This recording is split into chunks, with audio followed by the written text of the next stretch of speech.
La Vanguardia Podcast.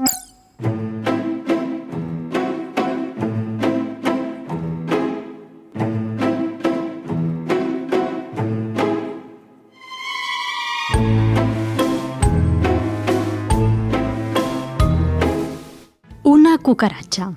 Una cucaracha en la Praga de principios del siglo XX. Este insecto es el sorprendente protagonista de la novela que incorporamos en la biblioteca de los libros secretos de La Vanguardia. Evidentemente no puede ser ningún otro que el famoso texto de Franz Kafka, La Metamorfosis, publicado a inicios de la Primera Guerra Mundial. Una obra de tan solo 70 páginas en su primera edición que ha pasado a la historia de la literatura. Todo un referente que ha influido a numerosos escritores. Y un referente también para Carmen Posadas, quien nos visita en esta ocasión. Os acompañamos Sergio Vila San Juan y Silvia Colomé.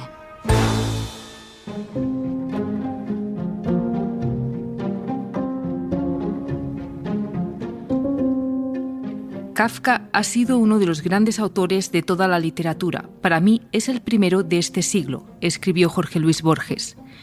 Ese soñador que no quiso que sus sueños fueran conocidos, ahora es parte de ese sueño universal que es la memoria.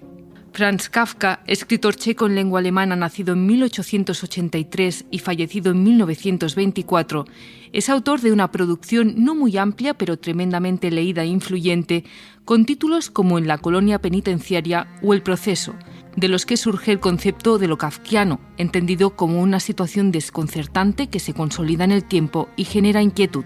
La Metamorfosis, también traducida como La transformación, es una novela corta publicada en 1915. La historia de Gregorio Samsa, que inopinadamente se despierta una mañana convertido en un gran insecto, ha representado una de las metáforas más universales del lado más absurdo del siglo XX. Y más de 100 años después de su aparición, sigue viva en el corazón de los lectores, en las bibliotecas, en las librerías. Carmen Posadas nació en Montevideo en 1953 y vivió allí hasta los 12 años. En 1965 se trasladó a Madrid con su familia, siguiendo a un padre embajador que les llevó también a Moscú, Buenos Aires y Londres.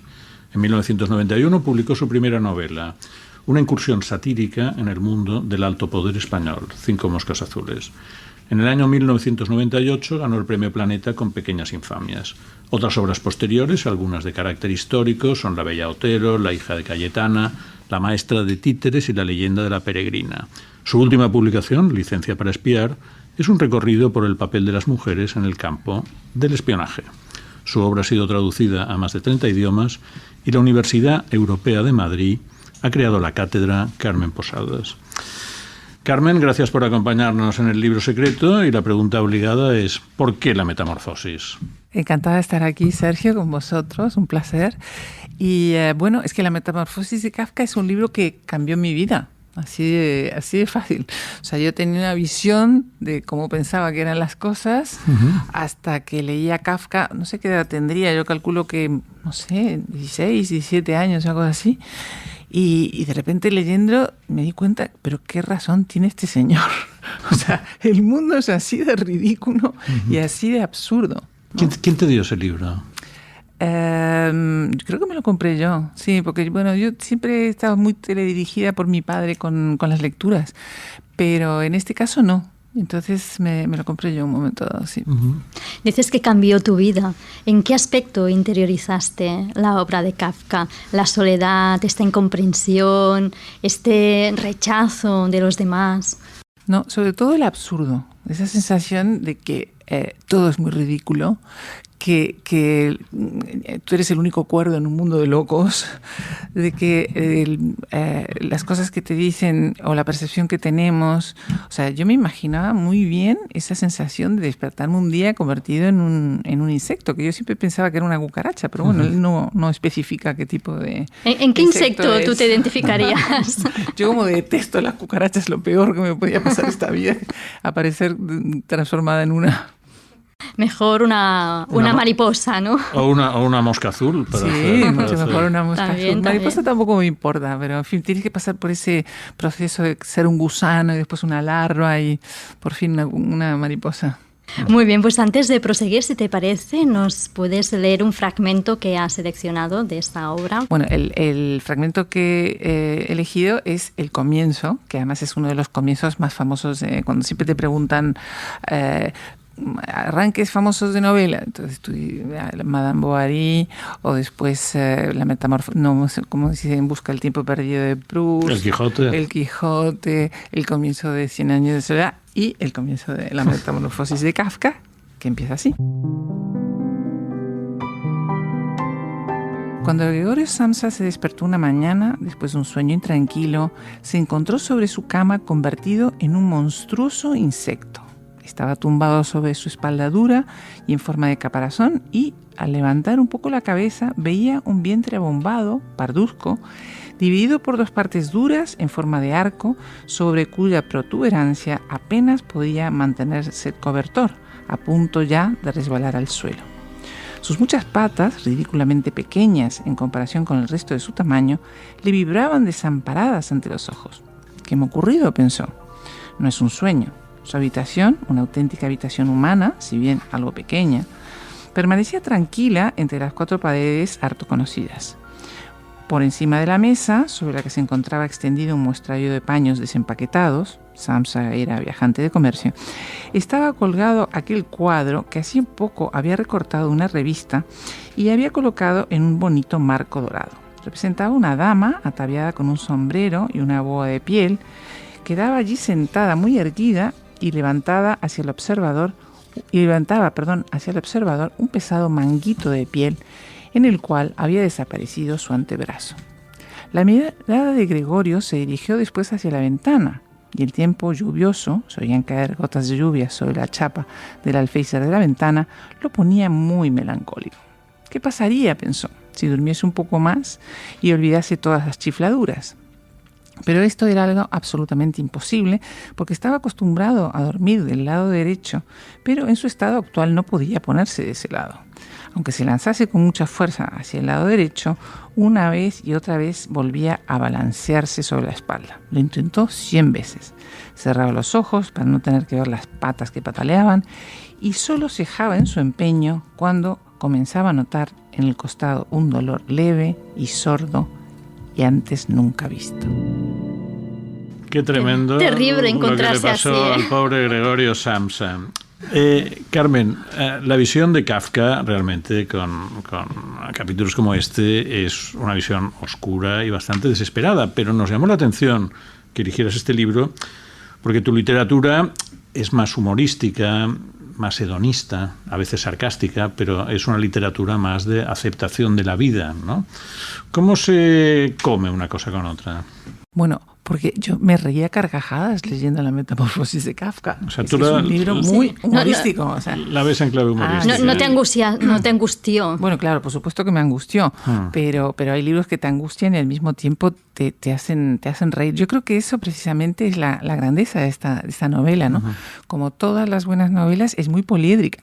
Habrá gente que lo lea y solamente vea la parte desasosegante y terrible, que la tiene, obviamente, y yo vi la parte humorística y personalmente lo que más me impresionó es que él tenía razón, o sea, que ese mundo existe, que un día te puedes despertar convertido en cucaracha y que además, como veis, él ni siquiera se asombra, ¿no? Él dice, bueno, voy a dormir un ratito más a ver si esto mejora, pero en ningún momento dice qué horror, qué ha pasado, que dónde estoy, qué es esto. Lo que pasa es que Kafka era una personalidad problemática, era un hombre muy torturado por su relación con su padre, con relaciones sentimentales también muy tormentosa, y tú pareces todo lo contrario, una mujer triunfadora, que pisa fuerte, que le va bien. ¿Cómo ves este mundo de Kafka? ¿Lo ves como otra cosa o lo ves como algo que a ti también te apela? Sí. Hay una frase en una biografía que leí de Kafka hace muchos años que me llama mucho la atención porque ahí me sentí muy identificada. Él, cuando ya estaba muriéndose, le escribe a un amigo y le dice: mis dos yos han estado peleándose desde que soy niño y uno ha matado al otro y por eso sangro. Yo esa sensación la he tenido siempre. Eso de que hay dos yos, hay dos Carmen Posadas que se pelean y que además nunca se van a reconciliar. O sea, que nunca voy a contentar a ninguna de las dos y por eso sangro. O sea, tú pensarás que yo soy una persona muy positiva, pero la procesión va por dentro. O sea, que algo de kafkiano tienes. Sí, no tengo mucho de kafkiano. Sí, esa visión. Es cierto que además él tiene como una vida mucho más gris que la mía. Al fin y al cabo, él era una especie de burócrata, ¿no? Una especie de chupatintas. No triunfó en vida, ¿no? Tampoco triunfó en vida con su literatura. Trabajaba en seguros, sí. que es una cosa curiosa. O sea. Sí, y que además ser un burócrata y traer un trabajo muy gris es importante para tener esta visión, ¿no? O sea, la burocracia es la cosa más absurda que puede existir, ¿no? O sea, que no me extraña nada que él tuviera esa profesión y que tuviera que estarse peleando con los absurdos no solamente del mundo de los seguros, sino en general de toda esa maquinaria en la que nos vemos inmersos y de la que no nos podemos librar, aunque busquemos la salida. ¿Tú en tus muchas vueltas al mundo has estado en Praga? ¿Has seguido un poco la ruta Kafka de Praga? Sí, yo cuando me casé por segunda vez, en mi boda con Mariano Rubio, nosotros nos casamos en Viena y entonces yo quería conocer Praga porque nunca había estado y además como tengo esta relación tan desde hace tantos años con Kafka, pues fue como hacer una especie de viaje sentimental lo primero que me sorprendió es que es una ciudad extraordinaria. O sea, todo el mundo habla de Viena, todo el mundo habla de París, todo el mundo habla de Londres, pero no te dicen que Praga es una de las ciudades más bonitas del mundo, y en efecto así lo es. Después ocurrió algo muy gracioso, porque ya como era mi segunda boda, no se trataba del honeymoon, ahí los dos tete-a-tete, sino que también aparecieron por ahí mis padres. Uh-huh. Todo esto estaba ocurriendo en el año 88, ¿no? O sea, que estaba a punto de caer el muro de Berlín.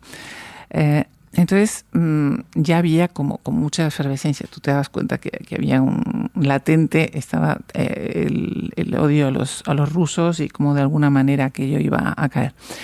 Entonces resultó que mi padre, ellos han vivido en Rusia, mi padre habla muy bien ruso, estuvo de embajador ahí y todo lo demás, tuvieron un pequeño percance y le pusieron una multa.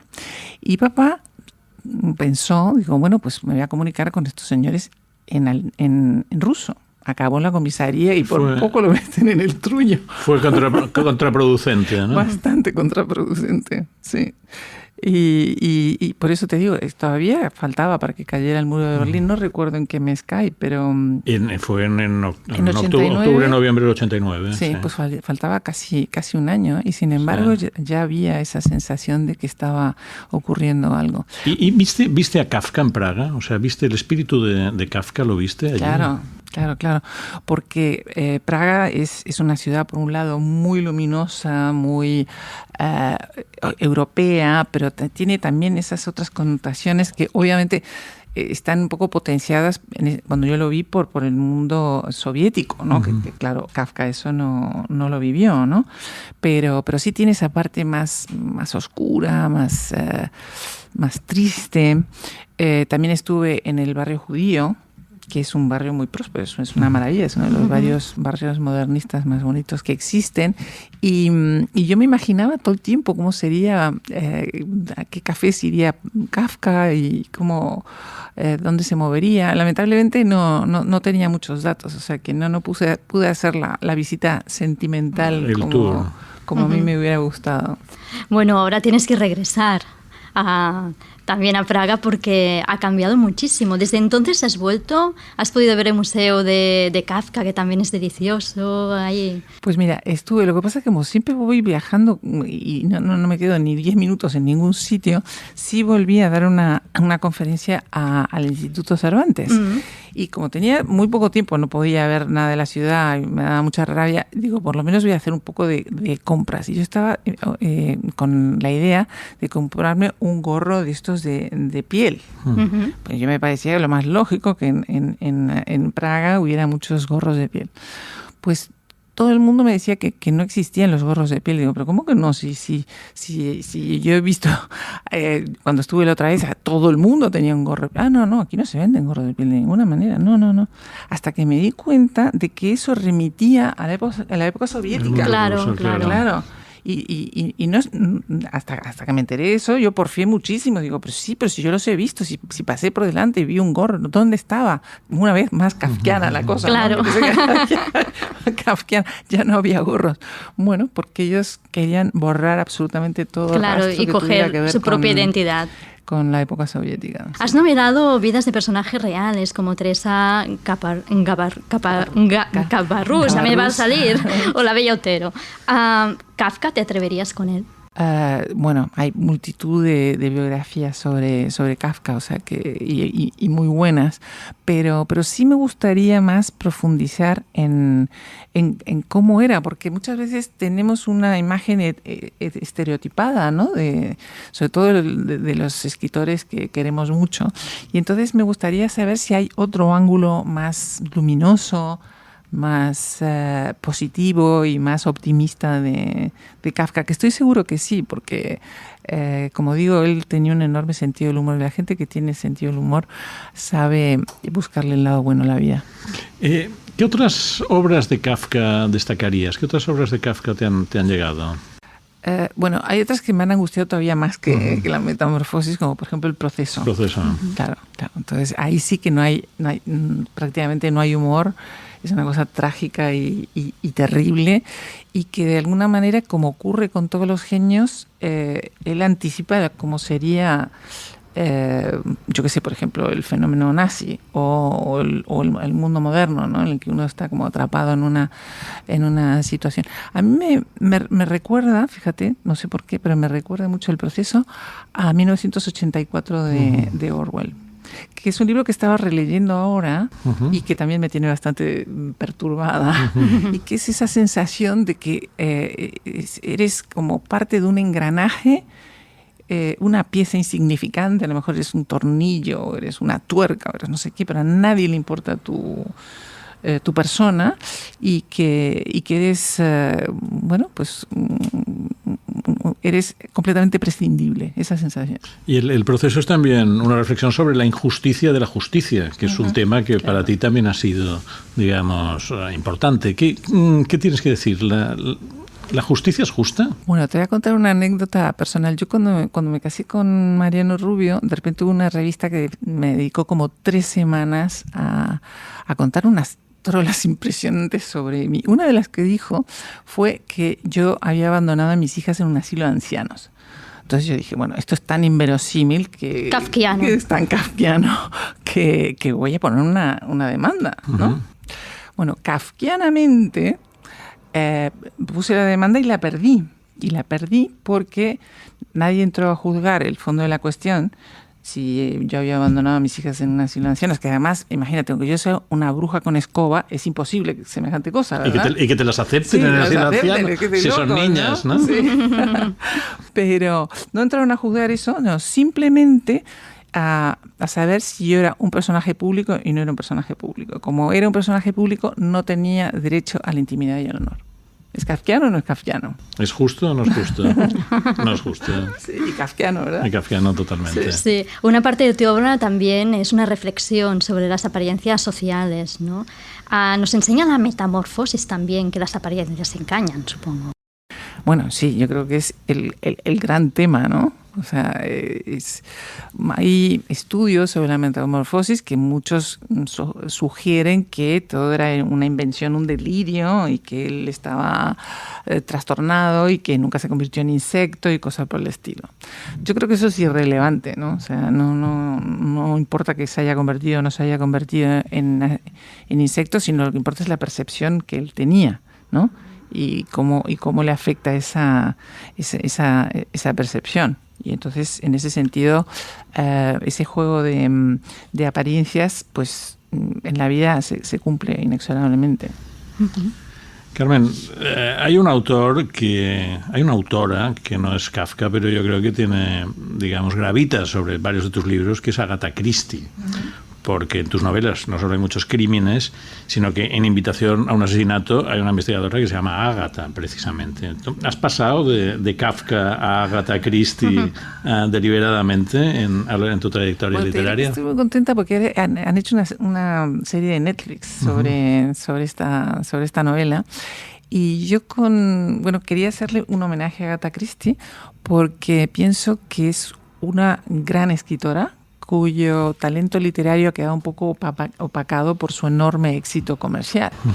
Hasta que surgió el fenómeno Harry Potter, era el libro más vendido de la historia, ¿verdad? Sí, me imagino que seguirá siendo, porque escribió mucho. Escribió mucho y se sigue vendiendo.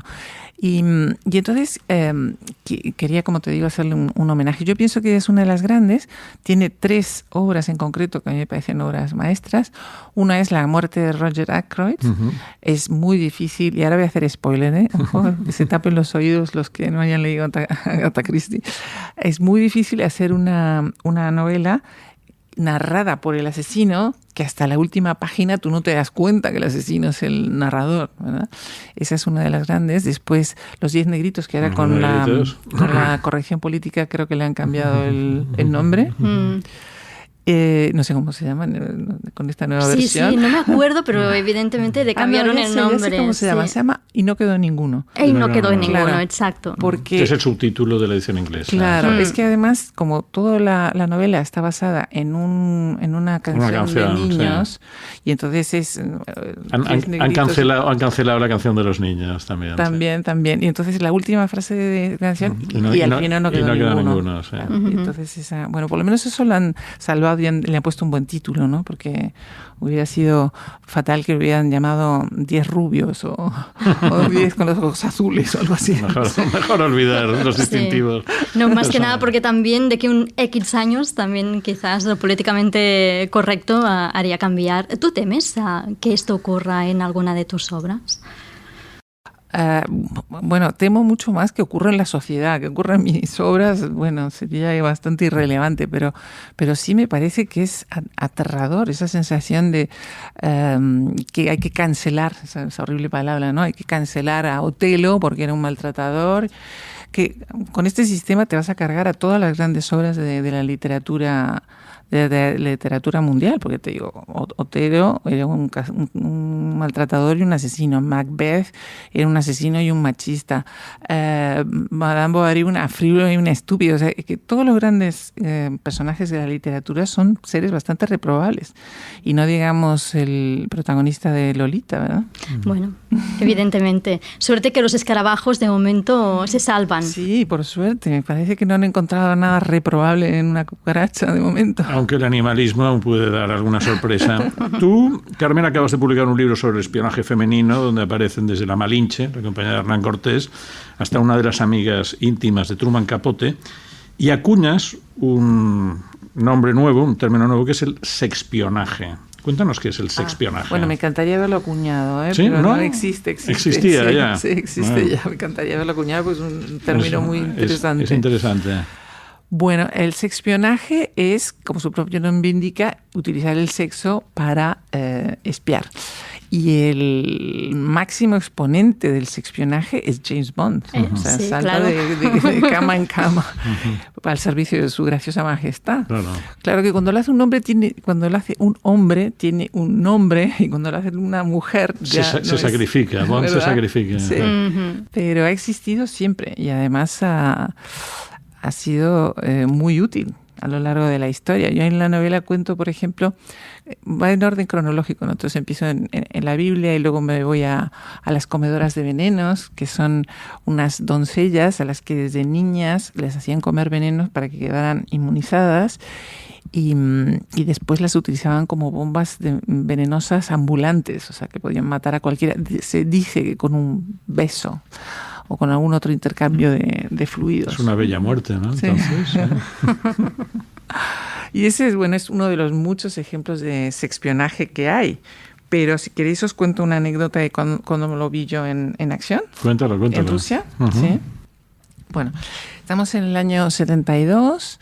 es plena Guerra Fría todavía, Brezhnev está en el poder, y entonces mis padres llegan a Moscú, y entonces los rusos tenían la obsesión de colocar siempre a los embajadores y a otras personas que podían interesarles, les ponían una rusa, ¿no? Y para hacer esto tenían unas tácticas, algunas bastante chapuceras, todo se ha dicho.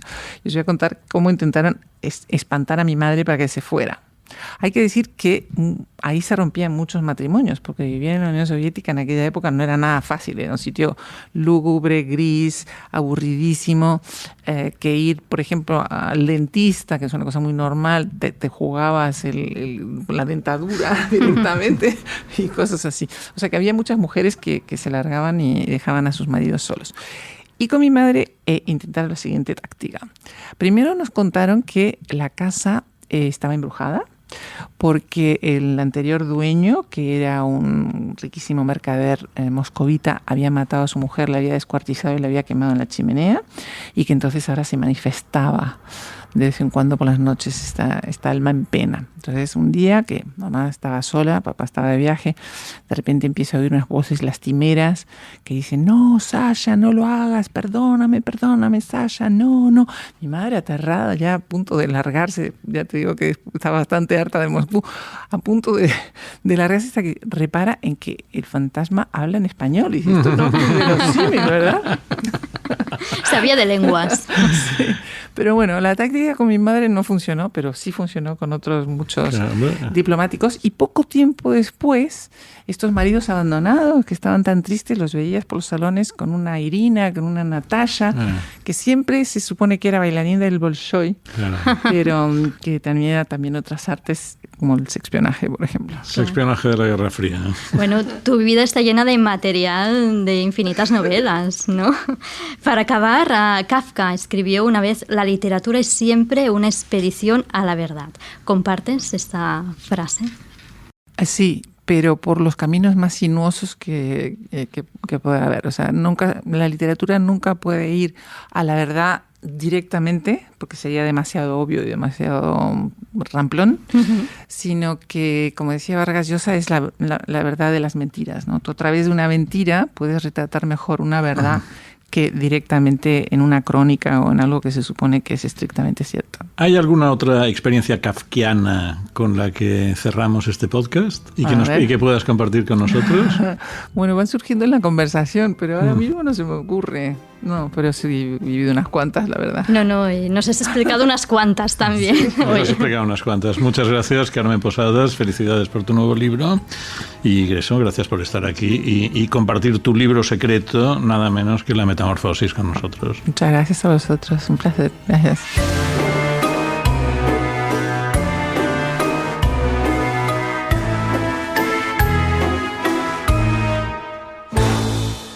Suscríbete a este podcast y no te pierdas ningún episodio. Gracias por escucharnos.